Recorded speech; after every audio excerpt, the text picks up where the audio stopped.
Welcome. Hi. To You Kill Me. This is Kasia. Hi, I'm Kasia. And Eugene's film reviews for Reprobates. Oh, yes. If things work right, it'll be a weekly deal. If we lose interest, we'll end it sooner. Hopefully not. Hopefully not. And on the docket, we have 2 viewers. We told no one it was happening, but we got 2 viewers. We got the Black Panther that we just saw last night. Here, cut the music. Yes. It's too loud. All right, so we went to see the full 3D experience of the Black Panther last night, and so this is our live. We purposely, as is our want, didn't talk about it immediately afterward. Managed not to talk about it on the way home. Managed not to talk about it last night or this morning. This is the first time that we've talked about this $199 million epic from, I think it's Sony Columbia. It doesn't make a difference to me who puts it out, but it's Ryan Coogler's film with Chadwick Boseman and Forrest Whitaker and a raft of others, right? Yeah. So what did you think? Actually, we should delay what you think to the end, but tell people about the movie. Yeah, I just wanted to say that it was very hard to not talk about it with you, because we always have very intense discussion about movies after we watch them. Discussions, movies. I think that it was a very good movie based on a comic book. I haven't read the comic, so you probably have more to say about it. From you can tell how close to the comic book it was, because I have no idea. I liked it in general. I really love the characters. It's very rare when you actually watch the movie and you like every single character. And there's only one guy that I pretty much didn't like. Well, maybe 2, but I love all the female characters were great. I was just so delighted that there were so many fantastic, strong, beautiful women who are just speaking for themselves, and they really didn't need dudes to do anything for them. They were just very self everything. And as a woman, I was thinking when I was a girl, it would be probably my favorite movie because of that, because of very, very strong. Every single female character in this movie is strong and wonderful. So, well, at one point, critics had said something about they weren't speaking specifically about this movie. I think they were talking about some live theater piece, and they said, it's gotten to the point where if you do a live theater piece on something like the Holocaust, it becomes critic-proof, because nobody wants to criticize even the most modest artistic endeavor on the Holocaust, because it seems sacrilegious. And so you got to like it. And this critic was essentially calling bullshit on that. It's like, if Holocaust or not, once the story of, Nazis and their World War II engagement enters into the realm of artistic theater, then we can judge it based on its artistic merit. So I don't think that this movie is critic-proof, and that's why we're talking about it now. So going into it, I don't know if you read my piece in Ozzy, the Ozzy.com. I did. Okay. I did. The Black Panther. When the Black Panther. dancing. Yeah, when I was with me and everybody else on Rutland Road and Flatbush in the 70s, was swinging around parking sign poles and doing these different moves based on heroes. Black Panther was one of our favorites, and we had a move associated with the Black Panther when we spun around the pole.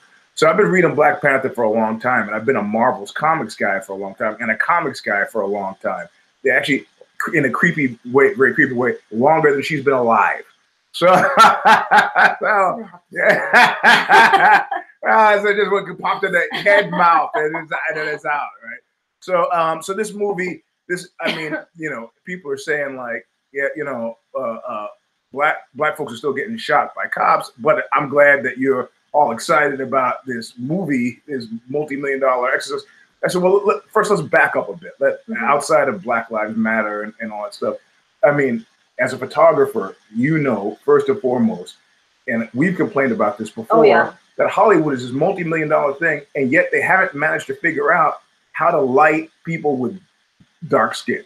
Right. And this movie, it was just on point. I was so happy about it. Right. So in other words, people are justifiably happy about this, right? I mean, yeah. It's like, fuck, you figured out how to light the lighting crew and the cinematographers, how to light people with dark skin. Despite me making fun of that guy in Brussels at one time about, should I use special light for you? I go, no, the Jew light will be fine. You can do whatever the Jew light, you could use that one. And the guy just kind of looked at me and walked away.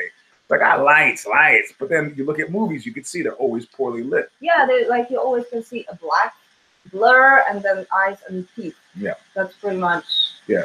And then if a white character moves in the scene, you can see they've actually. Yeah, and they actually have that. Yeah. Right. Like all of us have that blur face. Right. It's just like you have to do it correctly. So I think that there are good reasons to enjoy this the structural symbolic import of this movie. But outside of that, when it comes down to enjoying the movie, at first I left the theater and I felt kind of lukewarm about it. I was like, it's all right. You know, people seen it. My cousin saw it 3 times already. Saw the previews on Thursday, saw it Friday, and then saw it Saturday night again. And she's a theater professor. So I did what? But then I started to think about it outside of the symbolic measure of it, which could kind of confuse things. Some people it pulls closer. Me, it kind of pushes away. Outside of the symbolic import of it, I thought it was an interesting advance of the super. I mean, there's like been 18 superhero movies, right? Yep. You got Logan, you've got X-Men, you've got Spider-Man, you've got the Dark Knight, and Thor, Wonder Woman. Wonder Woman was wonderful. Yeah. So, but they can't be the same type of movie, right? So somebody has to advance the canon. So then, on the basis of that, do you think this advanced the? I think yeah. Okay. Yeah, I think it was different because there was really like not that much violence. Mm-hmm. If you think about it, there was no like very direct violence. There was actually like legit fight. Which there was a little for some of us. That's kind of a yawny point, but okay. But what intelligent I mean, violence is okay. Yeah, what I mean, there was actually like a fight. They were fighting with each other. 2 people fighting against each other, and they were using like all the martial arts technique, and they were like using spears and stuff like that. There was just like they weren't like just shooting each other. I mean, there were a couple of scenes like this. I'm always like nodding off a little bit. So for me, it's just like boring part of the movie when they're just shooting because there's like nothing really. Yeah. But the other thing that was, I think, significant to me was that there was no sex in this movie, like, at all. Not at all. Well, there was a kiss. There was a kiss. Yeah. But it was, I just found it, it's not like I don't like sex in movies or in general, but it was actually, like, sometimes sex scenes are just distracting. Yeah. Especially when you're going to with your kid to the movie and you have to, like, Yeah. And it was, there was, like, enough. This movie was like there was enough of story to say that nobody had to actually like get this destructive scene of sex, and there was like also there was no objectifying women.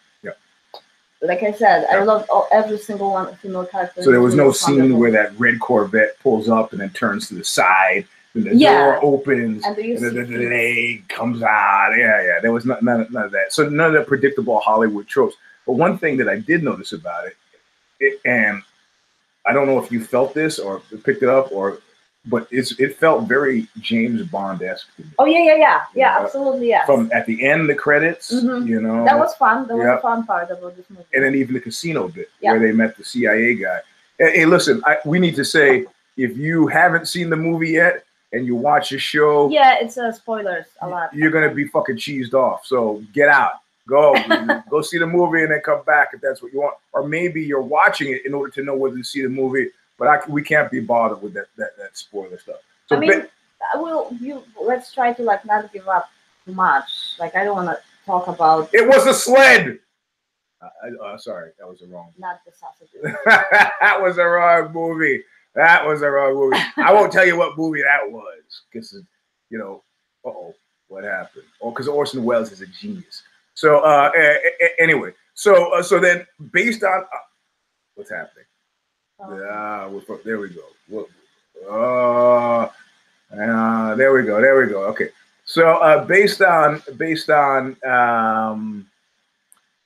I go based on the merits, and this the comic book. You know, the connection to the comic book. I have to say, if they were geniuses, they would take this Marvel universe, because if you're a big fan of Black Panther and you start to see them going this James Bond route with this kind of international conspiracies and kind of spy tech and what they're now calling Afrofuturism, which I like, which Afrofuturism is an interesting term because all it means is Negroes in the future, right? But no, you look at until recently, Star Wars, you look at any movie from 2001 Space Odyssey to any movie that has any kind of future, and suddenly it seems like Black folks don't exist in the future, which is, I mean, that's like the cover of the Minutemen 7-inch Paranoid time when everybody's got a gun but the female lead, same kind of thing. It's like, you guys know something we don't know about the future?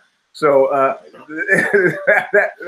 that part of it was pretty cool. But if you know Marvel Comics, you start to think, man, this could tie into Shang-Chi, you know, Master of Kung Fu. This could tie into Son of Satan, which was the Antichrist. It became a superhero in some of the Stranger Days. I mean, I don't know what these guys were doing up at Marvel in the 60s, but they would definitely had interesting influence and cultural influences that they picked up and carried. So based on its merits, when you left the movie, did you feel generally you enjoyed it, you were excited about it? Would you see it again? Oh yeah, I would totally see it again. I had fun. It was beautiful. Yeah. Like just from simple aesthetic point of view, it was just worth seeing. Yeah.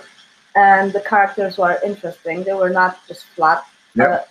All of them had their flaws, but they were just like, it just made them like more human. And I could also, they were tying it in really clever ways. Yeah. Like they would say, you know, we're not going to evolve as a people by building walls if we don't build bridges. I was like, even the stupidest person can make that connection to to who? You know, the orange one. What does he do? Oh yeah, Trump. That's right, the Trump thing. And so they tied it into social issues in a clever way, but they of course got the biblical thing with the kid who grows up fatherless because his father's murdered, driven by revenge in the Killmonger character. Brothers killing themselves. Yes, right. Spoiler. Which was biblical. And biblical kind of in the same way, right? Yep. Like there's never any explanation given in the Old Testament as to why God favors Abel over Cain. There's no explanation. Like there's like, fuck that guy. God's sitting around, fuck that guy. And in the same way, T'Challa's a father who kills his own brother and then chooses to lead his nephew to a future uncertain, when asked to explain it in the afterlife, sorry for all the spoilers, says, hey, don't know. Yeah, it was just stupid. Why would you do that? You have to be very fearful man to do that.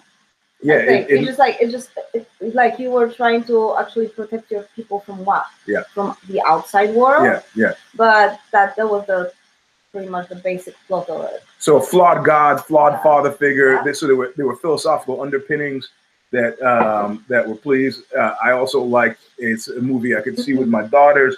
You know, it had and it didn't feel like after school specially, where like when they show up, right? It's like, oh, look, I'm a girl scientist, and it became like you know, it's like the little bell goes off, and you even as a kid, like you would get, yeah, okay, I got it. Even as an 8-year-old kid, I got it when you're trying to make the point. I remember there was a song, she was black as the night, Louis was whiter than white, and it was about this interracial romance. You know, it's a pop song in the 60s, and something went wrong. And at one point, I mean, I must have been about 7. My stepfather says to me, what that song's about. I was like, oh my God, I know what that means. Can we talk about penises and vaginas? Because I know what race was just like, oh my God, what a boring thing for me to talk about as a kid. And it sort of continues out to be an adult. But when they pimped this movie, which is like superhero movie, and the alt-right, the trolls tried to get involved, like white people were attacked at the theater, and you know who stopped that? Hollywood. That's like, we spent $200 million on this. We don't want you troll fucking farms fucking around with our movie by spreading bullshit. Stop it. And that shit died quickly. Yeah, died quickly. One, because the geeks, a lot of whom, Steve Bannon got from these online like Twitch communities of comic book fans, it just wouldn't have it. It's like, fuck, I want to see the new Marvel movie, how it ties into the Infinity Stones, also known as the Soul Gems, Thanos. Sorry, I'm geeking out. It's okay. Go ahead. I mean. All right. All right, so tell them something else about the movie. Something else about the movie. Yeah. Like I said, I wish, I actually want to read the comic now because I'm just curious how close it is to the actual movie. But what else? I really like the ethical point of view. Which is what? Like I was thinking, like, what would I do if Wakanda was my country? Mm-hmm. If I was a king or queen, what would I do? Would I like actually hide it from the other world to like preserve all the goodness that we have? You know, no wars. My people are happy. I am happy. We have all that great, fantastic technology that can help the whole world, but fuck the world. I am happy here. Let's just hide it. And then somebody is coming from the outside, which is the girlfriend of the prince, and she's like, it's not okay. You should spread it. You should help people.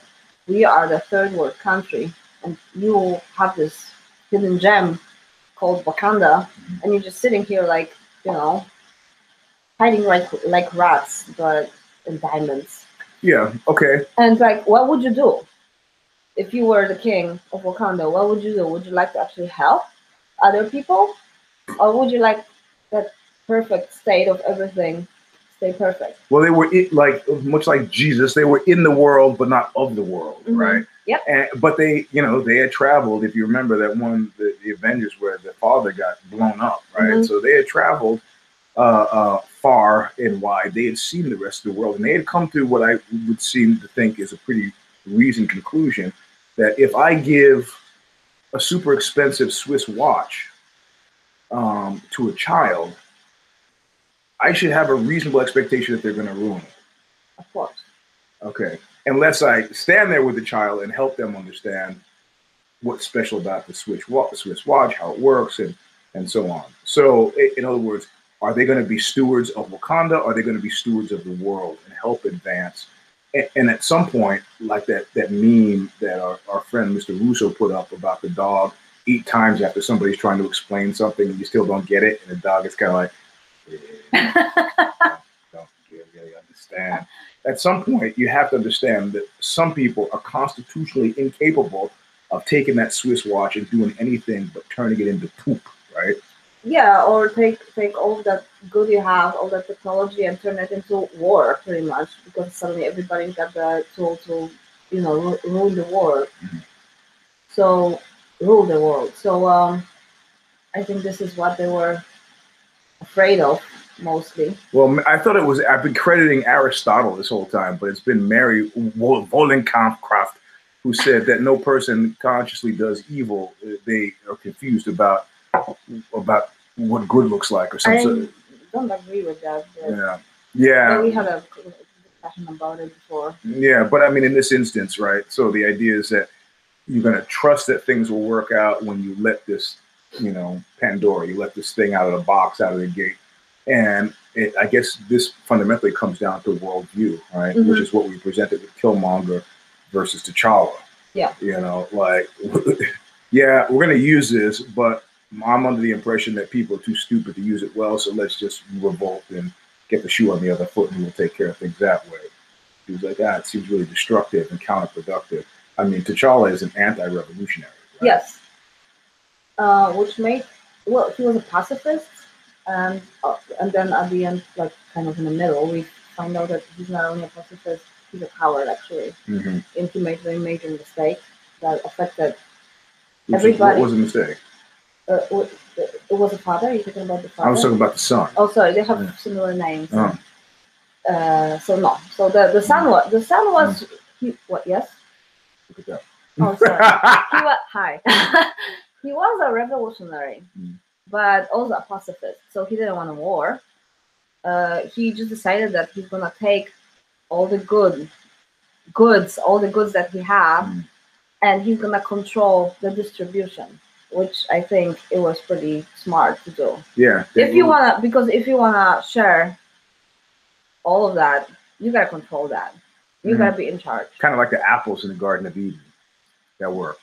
It didn't, but but at least you try. You can just keep it all for yourself. Yeah, I don't know about that. You see, we have the opposite points here of like, I mean, because this is America has struggled with this for a long time. Should America have gotten involved in World War II? There are a lot of people, whether it was a German American Bund, a lot of people in America who did not want to get involved in that stuff that was happening over there, but there are a lot of people who were in concentration camps who are probably pretty happy that both us and the Russians couldn't avoid it. They were attacked, but the U.S. could have avoided it as long as possible until the Japanese suicidal act of Pearl Harborism.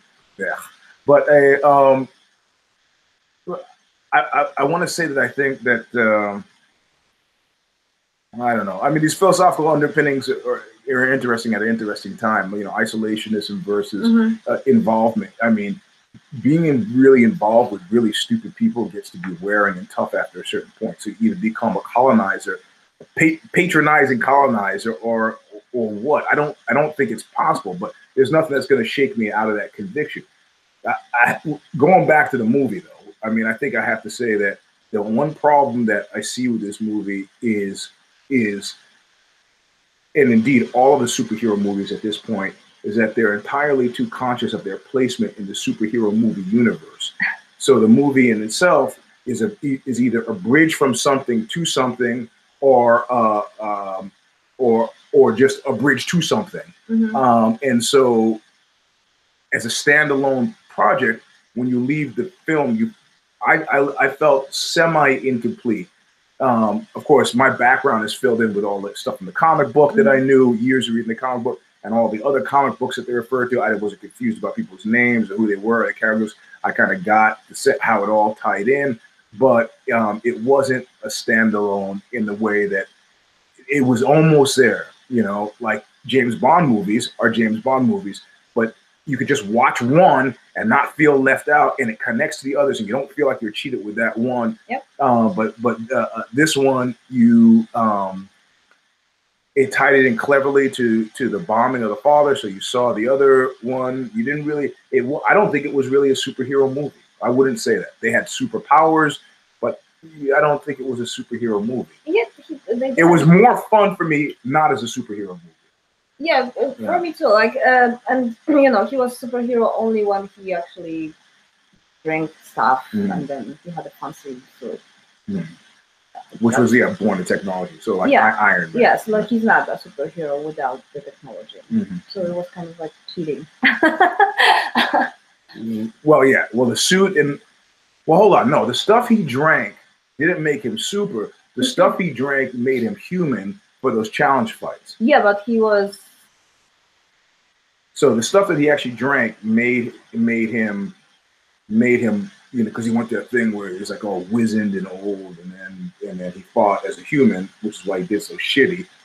And presumably, if he won, then he'd be allowed to go back to his state of, I don't know. That was unclear, and these are questions that could have been answered. So. Yeah, because then I thought that he was actually taking something to become more Black Panther again. Or like. Well, that was after he was wounded. Yeah. Well, they could take it away anyway, Yeah. Sorry, I'm not a YouTube pro. So it's a thing. All right. I am pretty happy with that movie. I mean, it was just it was very naive. It was just a naive utopia story about how wonderful could it be if everybody would listen to each other, and I'm sorry, what'd you say? If we could, I wasn't listening. If we could actually pull our shit together and work with each other instead of fighting each other, But the villain wasn't really a villain either. He was more a victim. Yeah. I mean, there was several villains, but I'm talking about the cousin. The one fun part about this was that this guy, Andy Serkis, who played the villain here called Claw, was also Caesar from Planet of the Apes and was also Gollum. I love this guy's career, of course, because he could walk into a supermarket, stand in front of you or behind you, and you wouldn't even recognize it. And even maybe after this movie, you wouldn't recognize him. You know, but it's like the guy's made shitloads of cash, but nobody knows Gollum. Yeah, it was Gollum. It was great to see him in his real face. It must be refreshing for him that I have all these suits and loads. It's really me. Yeah, I'm an actor. Yeah, right. All right, so okay, all right. So now we're gonna give it a rating, but we're gonna do it with fingers, and then. But it's like rating what 10? Yeah, a 10. Okay. All right, hold on. So let's make sure this doesn't fall over. Yeah. What are you doing? I don't know. It seems wobbly to me. Yeah, but because you wobble it. All right. Okay. All right. So you turn around, and on the count of 3, we'll come back with a number of fingers that we think that this movie should get. Out of 10. Out of 10. Okay. Okay. 1, 2, 3. What is that? What is that? Is it 8 or 7? We do it European. You're doing it European style. I'm giving it a 9. Okay, I'm giving it an 8. Okay. 8. Actually, yeah. How's that work? You liked it more than I did, and you're giving it a lesser score. I'm just easy with the numbers, or maybe I'm confused. I mean, because 10 for me is just like something absolutely wonderful. Yes. Yeah, like over. It was just that it was just a superhero movie, but I really liked it. Yeah. Like 8 means that I really liked it. Yeah. What? No, it's a shitty joke. You're right. Okay, so I got 9. All right. So that's it. We're trying to experiment with other stuff. So if you're interested, I don't know why. I guess if you're on the Eugene S. Robinson show channel, it notified you that we're going to do this. Thank you for watching.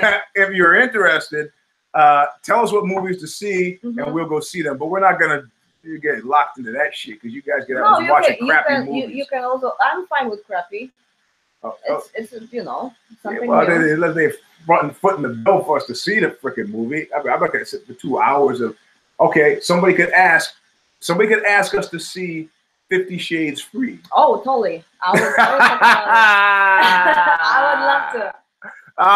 Okay, next time we're gonna do 50 Shades of Grey. No, it means we have to see we saw the first one, so we have to see the second one, and then you have to. So let's talk about the 50 Shades of Grey in the next episode. Well, because it's gonna be fun. Yeah, y'all right now. We can just shit all over it. You guys leave in the comments if you want us down below if you want us to 50 Shades Freed. Yeah, because we actually saw the first one, so we'd have to see the middle and the new one, and we actually have had pretty great conversations about it. Yes. I mean, conversations. Anyway, thanks for coming. Thank you. All right. Bye. Thanks for watching.